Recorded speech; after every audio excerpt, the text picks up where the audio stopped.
होलिका या ढूंढा राक्षसी के भाई हिरण्यकश्यप का सबसे बड़ा पुत्र प्रहलाद भगवान विष्णु का उपासक था और यातना एवं प्रताड़ना के बावजूद वह विष्णु की पूजा करता रहा।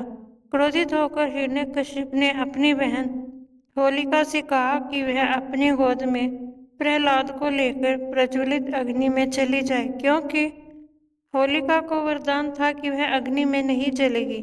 इस प्रकार हिरण्यकश्यप की बहन होलिका के भाई के साथ मिल प्रहलाद को मारने की कोशिश की, लेकिन प्रहलाद के बदले होलिका का ही दहन हो गया, लेकिन मरकर होलिका देवी तुल्य हो गई।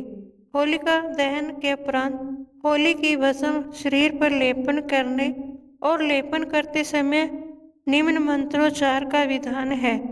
हिरण्यकश्यप भगवान विष्णु से घृणा करता था, क्योंकि श्री हरि विष्णु के वाराह अवतार द्वारा उसके भाई का वध हुआ था।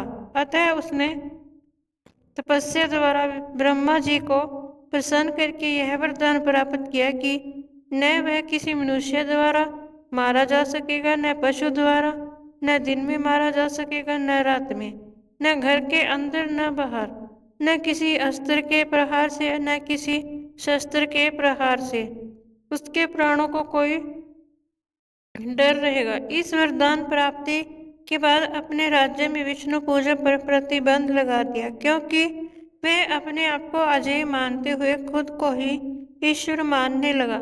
श्री विष्णु का पूजन करने वाले लोगों पर उसका अत्याचार बढ़ने लगा था, लेकिन खुद हिरण्यकश्यप के पुत्र प्रहलाद भगवान विष्णु के परम भक्त थे। यह जानकारी होने पर उसने प्रहलाद को मारने के कई प्रयास किए, किंतु विफल रहा। हर प्रयास में विफल होने के बाद जब हिरण्यकश्यप थक हार गया, तब उसने अपनी बहन होलिका का सहारा लेकर प्रहलाद को मारने की योजना बनाई। होलिका का वरदान था कि वह आग में नहीं जलेगी और इसी के बल पर वह प्रहलाद को चिता में लेकर बैठ गई। किंतु भक्त वत्सल श्री हरि विष्णु को भी अपने भक्त की रक्षा करनी थी, तो प्रहलाद तो अग्नि में सुरक्षित बच गए, पर स्वयं होलिका ही अग्नि में जलकर खाक हो गई। इसके बाद से ही होलिका दहन मनाने की परंपरा शुरू हुई। अब आपके प्रश्न पर आते हैं कि आखिर होलिका को माता क्यों माना जाता है, जबकि होलिका एक राक्षसी थी और उसने अपने ही भतीजे का अहित करने की कोशिश की थी। इसका उत्तर यह है कि होलिका एक देवी थी जो ऋषि द्वारा दिए गए श्राप को भुगत रही थी। मृत्यु के कारण उस जन्म का उनका श्राप पूर्ण हो गया और अग्नि में जलने के कारण वह शुद्ध हो गई। इसी कारण से होलिका को राक्षसी होने के बाद भी होलिका दहन वाले दिन देवी रूप में पूजा जाता है।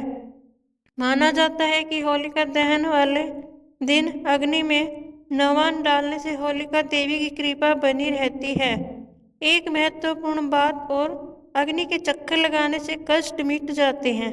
साथ ही ढूंढा राक्षसी को अग्निदाह पीड़ा कम करने की श्री हरि विष्णु से प्रार्थना भी की जाती है। तो इस तरह एक राक्षसी बनी होलिका देवी। बाद में श्री विष्णु ने नरसिंह अवतार में हिरण्यकश्यप राक्षस का भी वध किया। दोस्तों, मेरी यह वीडियो देखने के लिए आपका बहुत बहुत धन्यवाद। जय श्री विष्णु भगवान जी।